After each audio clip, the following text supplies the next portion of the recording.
Ce soir, dans la journée du sourire, nous avons fait une présentation sur les fentes labiales et palatines, donc une malformation congénitale qui touche donc la lèvre et le palais. Il n'y a pas de cause connue, il y a des facteurs, il y a une cause héréditaire, mais il n'y a pas de facteur connu de cette malformation.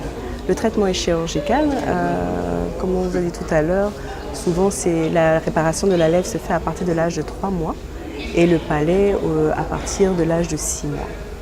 Actuellement et bien souvent, c'est détecté à la naissance, malheureusement, mais c'est un diagnostic qui peut se faire en anténatal, c'est-à-dire peut se faire donc lors de la deuxième échographie, donc l'échographie du deuxième trimestre de la grossesse.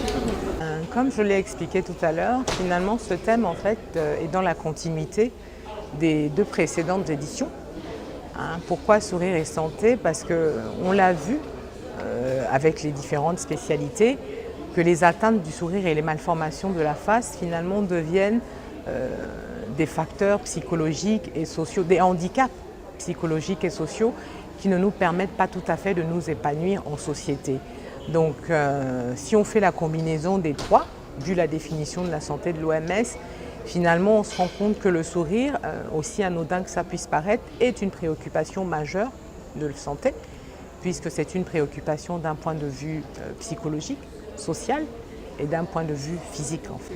Alors il y a énormément d'anomalies dentaires du sourire. Il y a les anomalies déjà qui sont liées, inclus dans certains syndromes malformatifs. Et il y a des anomalies dentaires isolées qui sont dues aussi à des causes après naissance, donc post-natales, qui peuvent être des chocs, des traumatismes, donc des absorptions de médicaments. Mais là, donc, j'ai présenté quelques anomalies, mais il faut savoir que le répertoire des anomalies est très vaste. Alors, dans le cadre de syndrome malformatif, il y a quand même un accompagnement qui se fait au maximum. Après, est-ce que la prise en charge aujourd'hui d'un point de vue dentaire est à son maximum? Je ne pense pas. Comme je le disais, c'est vrai, nous avons la chance d'être dans un pays où nous avons une sécurité sociale, mais il y a encore beaucoup à faire pour que toutes ces personnes-là qui ne se sentent pas suffisamment bien accompagnées, pas pour le fun en fait, on a réalisé aujourd'hui que le souci du sourire n'est pas qu'un souci du fun en fait. Et bien, toutes ces personnes-là, oui, on doit se battre pour qu'elles soient davantage accompagnées.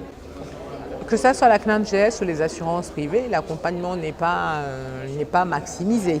Il y a de l'accompagnement, mais de mon point de vue et de ma discipline, parce que c'est vrai que je suis plutôt spécialisée en esthétique du sourire, de ma discipline, l'accompagnement n'est pas maximisé et c'est pour ça que je parlais donc de la suite de cet événement qui aura lieu le 20 mars de l'année 2020, le jour de la célébration de la journée internationale bucco-dentaire. Pourquoi? Parce que ce sera l'occasion pour mon association, en partenariat avec d'autres associations, de pouvoir mettre en avant le fait que la chirurgie dentaire esthétique n'est pas simplement une chirurgie esthétique de complaisance. Ça peut être une chirurgie dentaire esthétique de réparation aussi. Et ça, c'est important.